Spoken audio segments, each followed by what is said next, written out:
Welcome back to another episode of the Anime Association.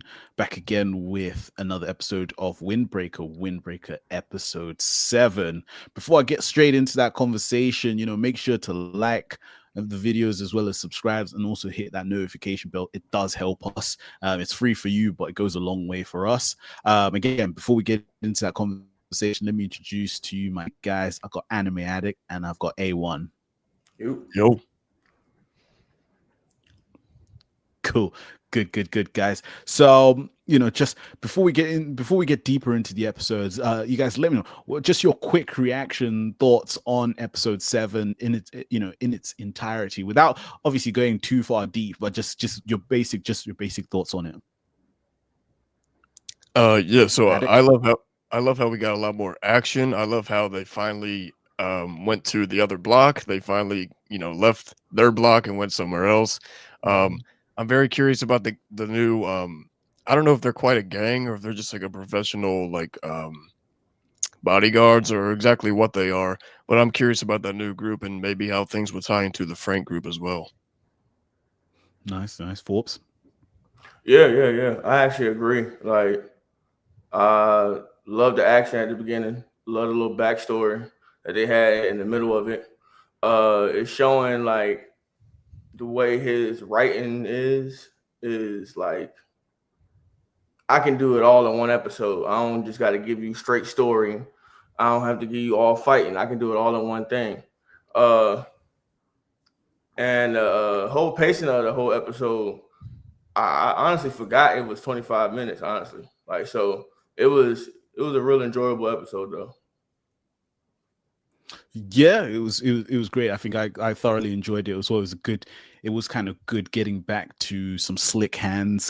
Just kind of Yeah. seeing the gang really, lock up some shots from time to time on some people. So that was quite exciting itself. But like just at the beginning of the episode, it starts off with the gang walking through what looks like a town itself, just obviously going to meet Tsubuki because to find out what the reward was for helping them find out what was wrong with the old man in the previous hmm episode, until we then get a sequence where we see a girl running through what looks like alleyways in some ripped up outfits itself, so that was quite, yeah. I mean, at first I was thinking, oh Christ, where are they going with this episode? Yeah. A bunch of goons trying to surround a gal. So I was already worried about it. I was like, what kind of undertone are they going to tell us about this in this episode itself? What were you guys' thoughts as soon as this kind of sequence came into play with this random girl running through these alleys, running away from people? Like, what were you thinking when you guys saw this coming to you, Forbes? Um, I honestly didn't really know what to think, honestly, because it was literally like right at the beginning of the episode, like boom. So once I saw where the gang was, uh, I knew they was gonna run into her. Like it was kind of like foreshadowing that they was gonna run into her, of course. But honestly, like my first thoughts on when I first saw it, I was just like, "Who is this?" Like I really ain't had no deep thought about it until the next, to the next scene. Yeah, Addict. Man, I was just hoping that, she wasn't being abused or anything. That was my first thought because with these type of shows, there's kind of always like that underlying tone of like Yeah. there's something going on in the background. But thankfully she wasn't, and it was just a thing of like she's a singer and these guys were after her because they didn't want her to perform there anymore. hmm So yeah, I honestly am glad that what I initially thought was not the truth. Yeah, no, agreed. Like I said, I was quite concerned initially when I first saw that sequence itself. So yeah, happy that it only ended up being, as you said, that they just didn't want her to sing, and that Yeah. was what the quarrel was all about. But yeah, and then the guys, you got Neri kind of navigating the crew to the area itself, and then they kind of hmm he's looking at his map and he says we turn here, which ends up looking like the hot spot, which is the red light district. You know, I don't know, I got too excited there, so apologies for that. uh, so yeah, so they kind of start walking through the road, walking through the strip itself, kind of, you know, Mm-hmm. seeing a lot of people kind of just offer them, you know, cheap drinks, and they're like, you want to take a girl out or whatever. And then I liked what Suo said. He was like, actually, we're underage. That was quite funny, because, you know, so I like that sequence. Yeah, and then we have that moment where, again, that girl that we saw from the previous, from the previous scenes itself, she's jumping off what looks like a balcony and lands on Sakura. Sakura. uh Sakura. it lands on Sakura, which then we have a whole group of delinquents that show up trying to take the girl. She's all trying to be nice and be like, no, I'll go with them, please don't fight. And then, you know, and then the boys kind of like step up and say, no, what are you going to do about it? If you're going Mm-hmm. to take this girl from us, kind of thing. You know what, before I kind of throw it to you, the person that surprised me the most was Nire.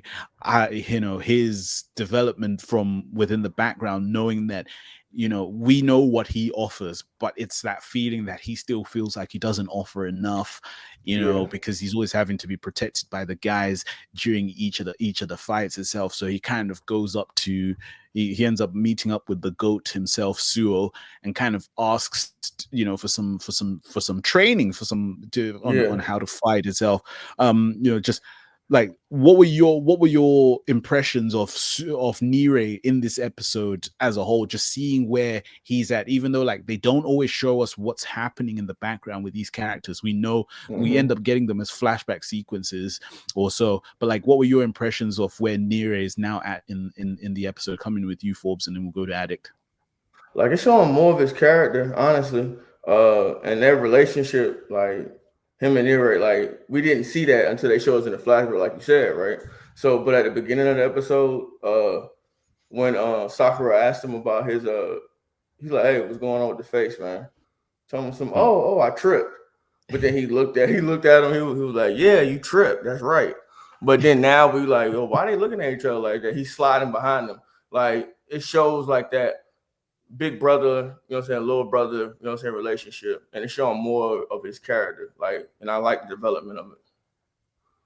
Yeah, Yeah. for me, Ad- I honestly saw a lot of similarities from Nire to Sakura because he Mm-hmm. had said that like he felt like Sakura didn't need him, and Sakura all these months and months was feeling like all of them didn't need him. So it was kind of like a parallel type of thing of like their characters, and I love how Suo, Nire confided in Suo, trained him, and now he's able to use a little bit of defense Yeah. when they're fighting because um, as we saw in this episode, they start fighting again.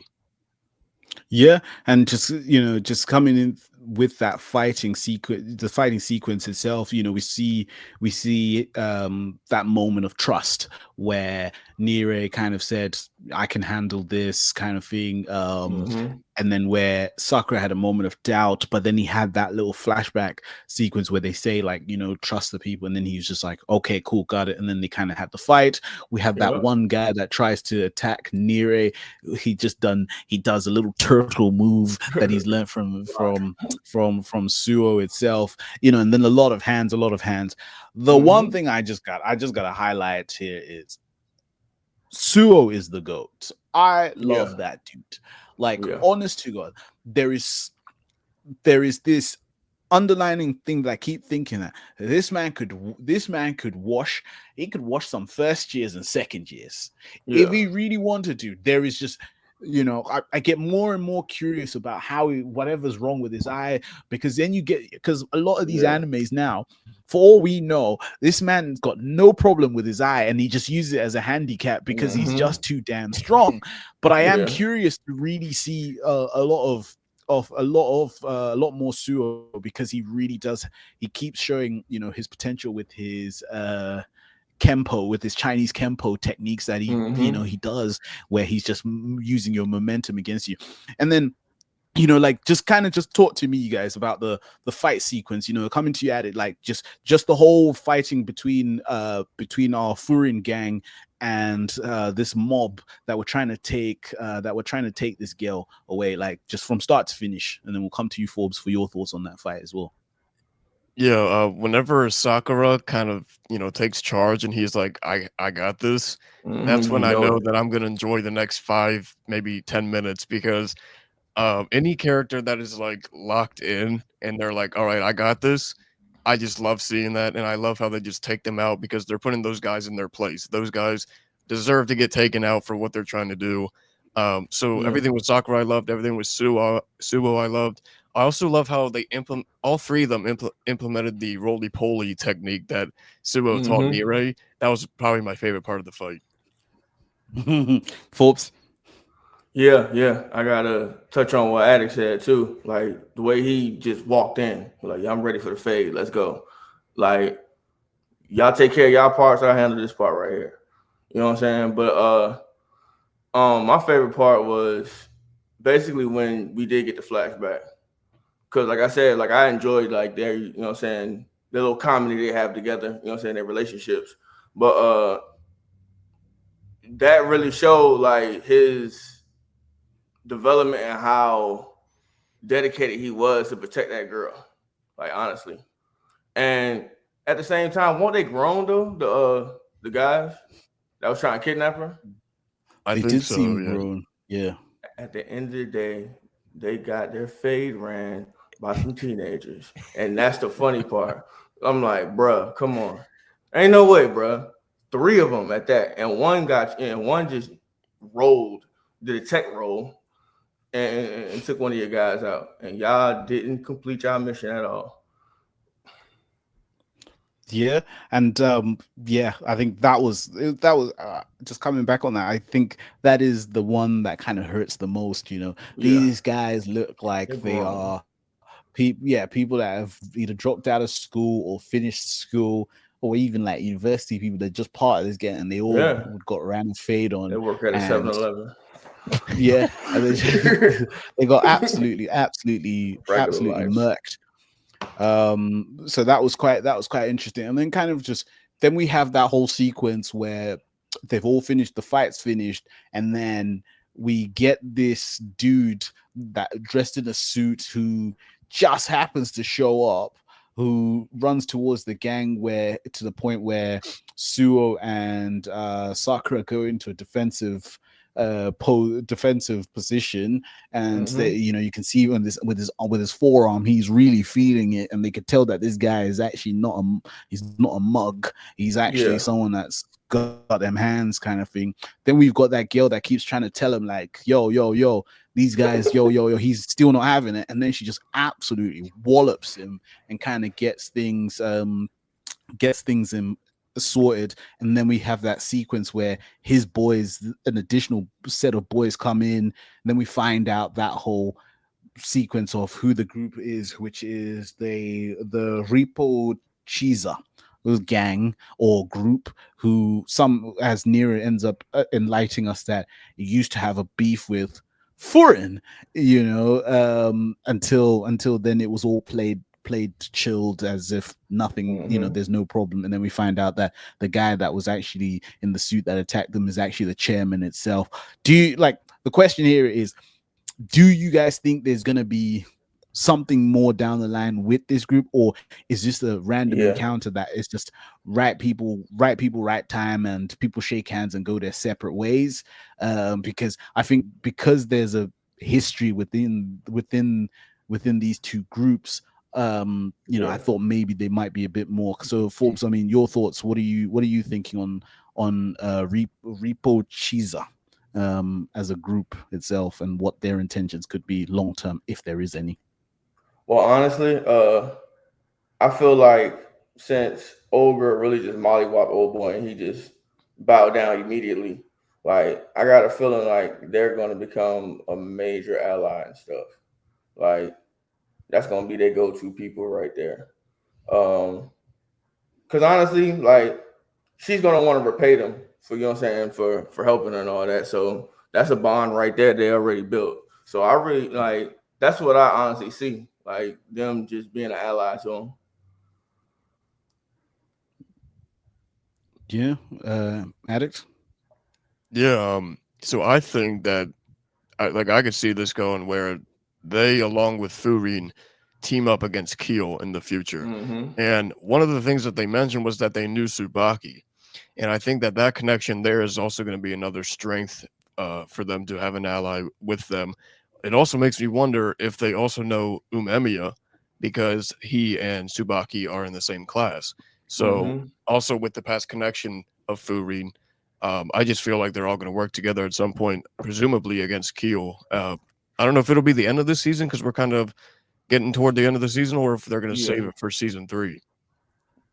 Yeah, okay. That could be very interesting because I think we still need to see what's going to happen with Frank. These grown men with tattoos beefing with kids. I'm And looking. Yeah, yeah, getting thrashed. get going.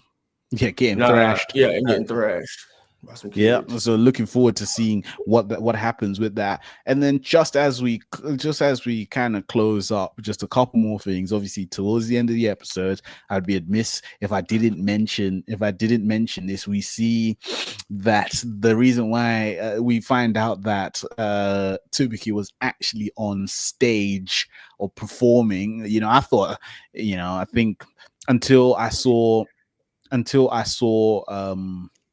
the reaction video that Addict did leading into that episode. I thought this person was going to be singing, only to see Mm-mm. some eccentric Yeah, moves.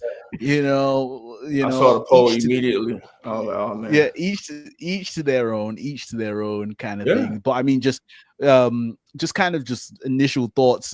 Just like, did it surprise you? Were you yeah, like how you feel? Like nothing negative, of course, but like how you feel when you saw that? Were you like, oh snap, or like, oh shoot?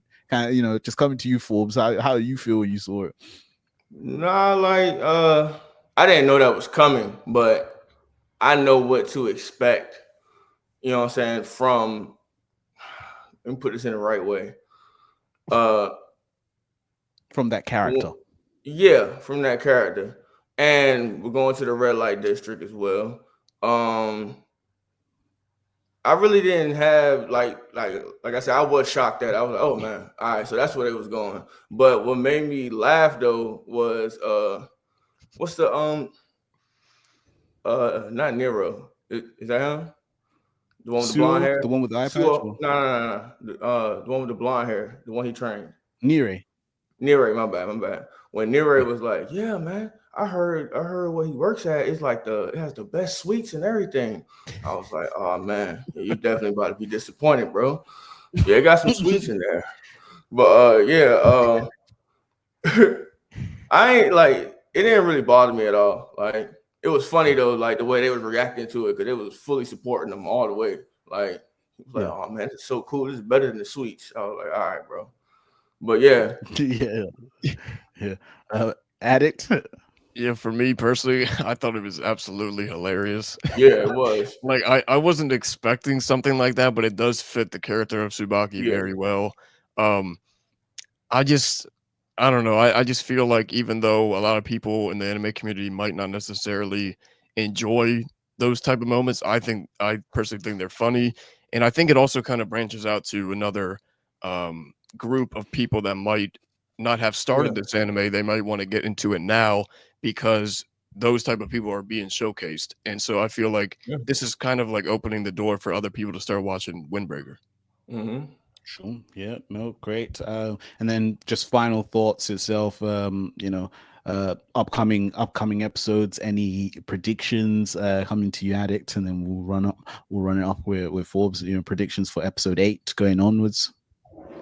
Yeah, like I said earlier, I think these two groups are gonna work together against. I know I said Q earlier, but I meant Frank, the Frank group. Yep. I think they're gonna work together against Frank. I think we're gonna see more of Umemiya and a little bit more of the twins as well, because we haven't seen too much of the twins. So I think um, I think the slice of life episodes are kind of over. I think we're gonna start getting to the action episodes again. Mm-hmm. Cool. Yeah. Forbes. I got a feeling episode 8, they're just gonna explore the red light district a little bit more. Like, cause they left with a cliffhanger. So you already know they're gonna go. He's gonna give him a tour all around to all the best places to go. I already see it coming. So I feel like we're gonna get another. We might get a fight probably in the middle of it, but I really see them going towards staying in the red light district. Probably for like one more episode. Okay, no, that's interesting. I think I thought, yeah, I think they're gonna maybe, as you said, stay in the red light district, and then we kind of get a situation where the Furion crew and Repo gang have to deal with a situation before that then kind of ends it off, and then episode 9 towards the season we kind of build up towards Frank to close that off. So yeah, no, definitely very interesting episode. Thank you guys for obviously being here. It's a very interesting episode. Let us know what your thoughts were. Did you like it? Did you not like it? What did you like? What didn't you like?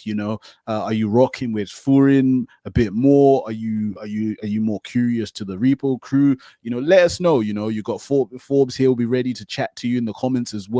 Addicts will be here to answer any questions yourself. So just make sure to let us know. And yeah, we'll see you guys in the next episode.